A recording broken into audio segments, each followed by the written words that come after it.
Hello friends, welcome back to my channel learn with Nandini Parashar. आज के इस वीडियो में हम लोग करने वाले हैं एसएसटी क्लास 10 चैप्टर जाति धर्म और लैंगिक मसले के मोस्ट इम्पोर्टेंट एमसीक्यूज।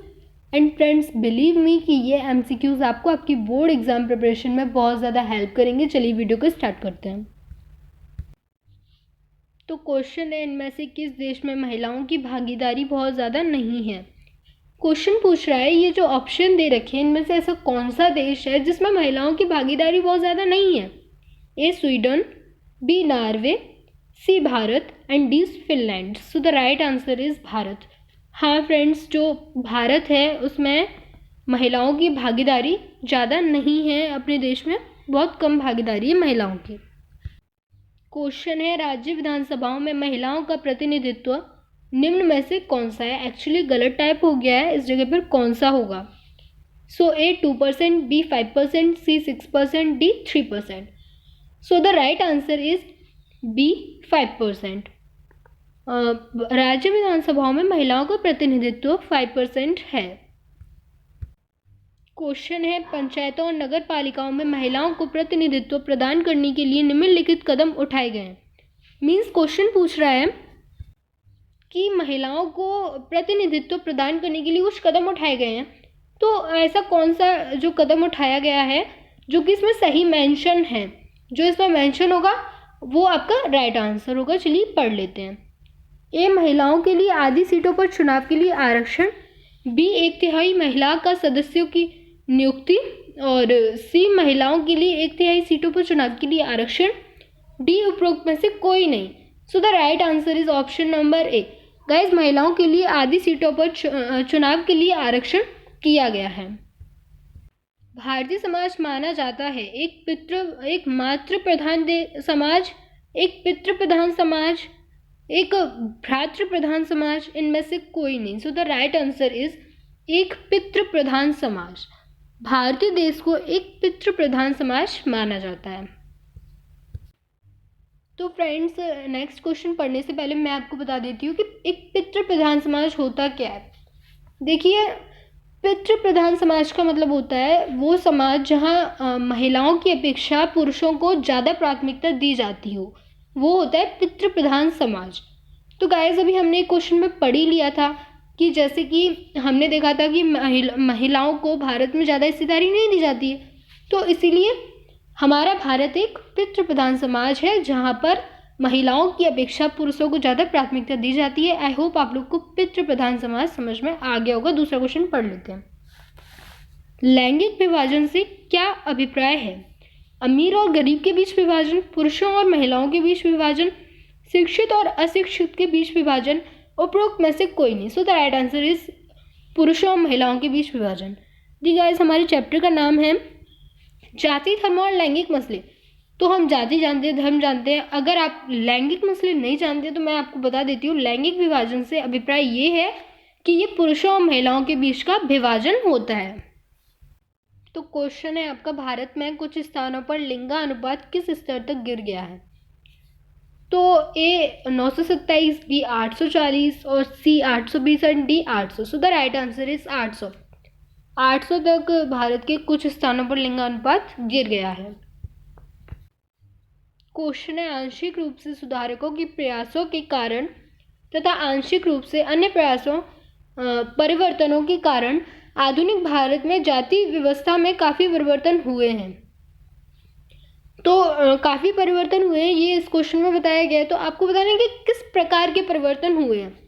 ए मौलिक, बी सामाजिक और आर्थिक, सी सांस्कृतिक और डी पेशेवर। सो द राइट आंसर इज सामाजिक आर्थिक परिवर्तन हुए हैं। हाँ गाइस, तो ये क्वेश्चन बहुत ज़्यादा इंपॉर्टेंट है। मैं कह रही हूँ आप इस क्वेश्चन को बिल्कुल भी स्किप मत करना। एक बार पढ़ लेते हैं। इनमें से कौन सा अधिनियम पुरुषों और महिलाओं दोनों को समान रखने के लिए, मतलब दोनों को समान काम के लिए समान वेतन का भुगतान करने की गारंटी प्रदान करता है। मतलब इनमें से ऐसा कौन सा अधिनियम है जो पुरुषों और महिलाओं को एक जैसा काम और एक जैसा वेतन मीन्स होता है सैलरी देने की गारंटी प्रदान करता है। तो गाइस, हमारे यहाँ क्या होता है कि महिलाओं को कम सैलरी दी जाती है अपेक्षाकृत पुरुषों की। तो ऐसा कौन सा अधिनियम है जो कि समान काम पर समान वेतन देने का गारंटी प्रदान करता है? तो पढ़ लेते हैं।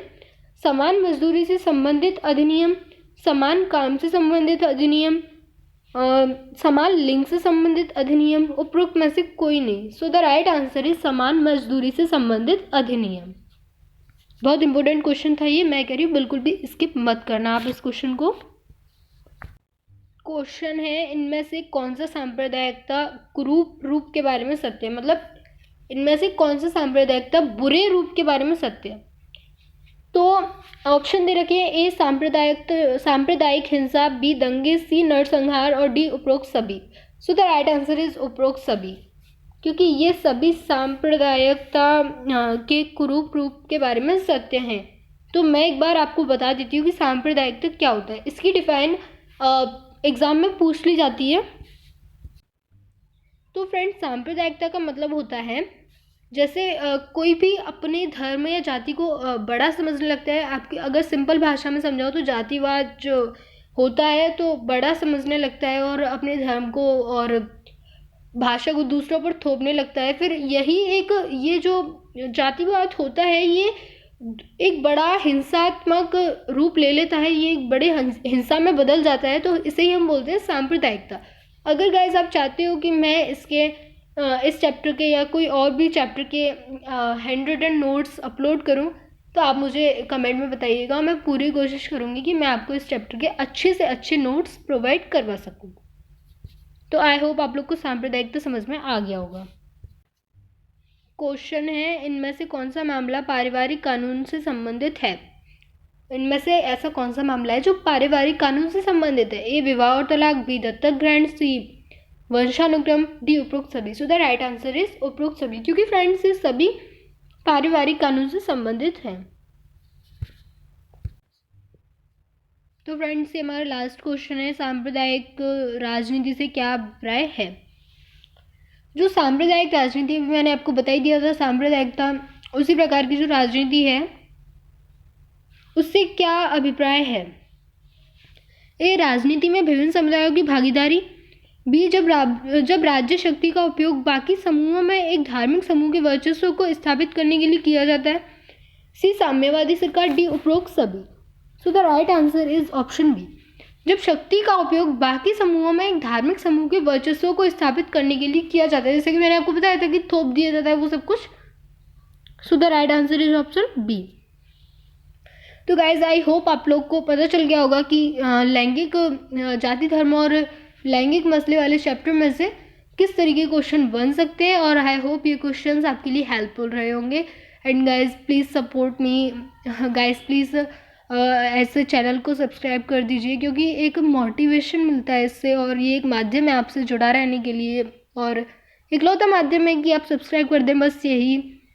तो अगर वीडियो अच्छी लगती हो मेरी तो चैनल को सब्सक्राइब कर दीजिए। आई होप हेल्पफुल होगी ये वीडियो आपके लिए। चलिए, थैंक यू, मिलते हैं दूसरी वीडियो में।